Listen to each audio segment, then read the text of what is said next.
L'ingénierie qui est disponible dans ces petites villes et ces ruralités n'est pas toujours très importante, elle est inégale, parfois très importante, parfois pas. Ces démarches permettront d'organiser littéralement une sorte de think tank qui travaillera pour et avec ces petites villes ou la ruralité. Une autre raison de faire cela, c'est de compléter notre panel d'action et d'observation finalement. Dans POPSU, on observe des métropoles, on observe éventuellement des villes moyennes, et il y avait un intérêt à aussi avoir ce travail de recherche-action sur dernier échelon, petites villes et ruralités. Et ça d'autant plus que les petites villes, dans les territoires, y compris métropolitains, ont quand même un rôle structurant, et donc il y a du sens à faire tout ça à l'échelle des petites villes. Puis par ailleurs, la vertu, c'est d'être utile à tout le monde et d'être utile directement aussi aux collectivités, donc ce qu'on souhaite faire.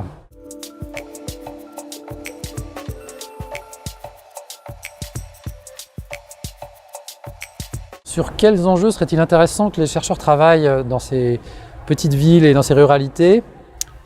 Le premier réflexe, ça va être de se dire que je ne le sais pas forcément complètement. Dans la posture de l'administration centrale ou du PUCA, c'est pas évident de l'anticiper, et donc notre idée, c'était pas de pas fixer justement les thèmes par anticipation. L'appel à projet, il a été libre, blanc, si j'ose dire, comme un appel à projet de l'ANR. Malgré cela, il faut bien reconnaître qu'il y a des thèmes transversaux qui apparaissent, dont certains qui nous intéressent particulièrement.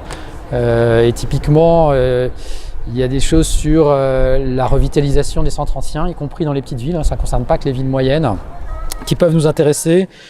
Tout ce qui concerne les espaces naturels et la façon dont des petites villes arrivent à en faire un atout, ou encore comment une réflexion en urbanisme peut apporter quelque chose au développement économique d'une petite ville. Voilà.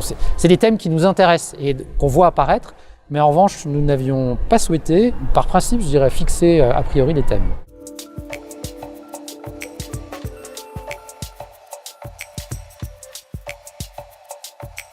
Il y a un certain nombre de thèmes transversaux qui ressortent et qui seront présents chez les 6 lauréats, qui sont des thèmes d'intérêt d'ores et déjà. Donc de toute façon, ça va nous nourrir intellectuellement, quoi qu'il arrive, pour l'élaboration, l'animation, le suivi des politiques publiques, quoi qu'il arrive. Un autre intérêt de cette recherche-action, c'est de nous apporter un regard pluridisciplinaire, parce que parfois on peut avoir tendance à s'appuyer sur les disciplines qui sont présentes chez nous, majoritaires, alors que d'autres qui sont importantes sont peu présentes au sein de la DGALN ou dans les gens qui travaillent de façon proche avec elle. On a facilement des architectes ou des urbanistes ou des ingénieurs, mais il y a plein d'autres disciplines, des géographes, des historiens, des philosophes, ou des sociologues qui ne sont pas tellement présents dans nos équipes, et c'est intéressant d'avoir ce regard pluridisciplinaire que nous apporte la recherche-action, qui nous aide à avoir une pensée plus large. Et alors ça, c'est grâce au PUCA qu'on peut avoir ça.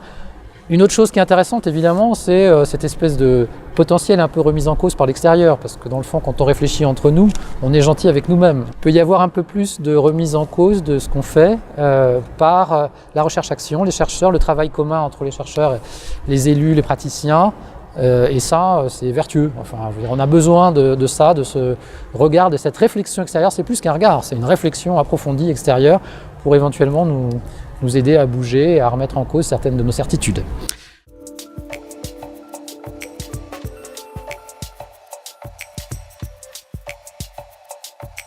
La différence entre POPSU et d'autres moyens que la DGALN utilise pour travailler avec les villes moyennes et les territoires, c'est à la fois dans le type d'approche et le type de compétences des personnalités.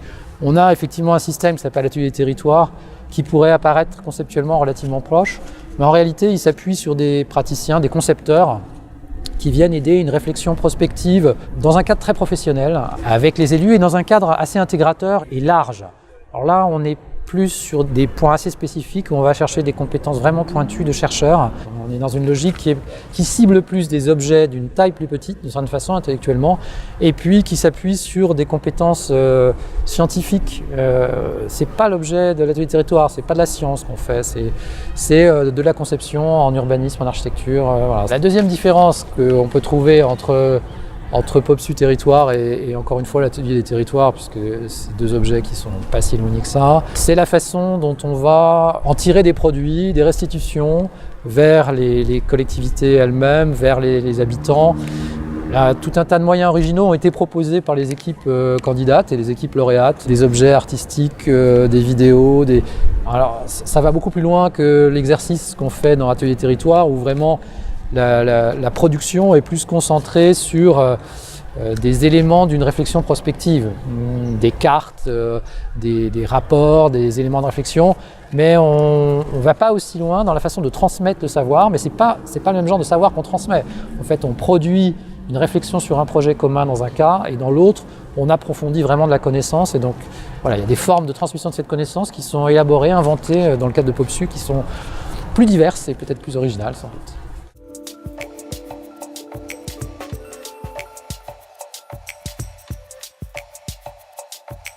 Avec 6 territoires, on ne cherche pas à avoir une vision complète de l'univers, enfin de notre petit univers à nous, c'est-à-dire les territoires et les petites villes françaises et les ruralités françaises. Mais en revanche, quand même, ça peut être éclairant pour nous et pour un certain nombre de collectivités avec lesquelles on travaille sur les thèmes qui auront été ciblés.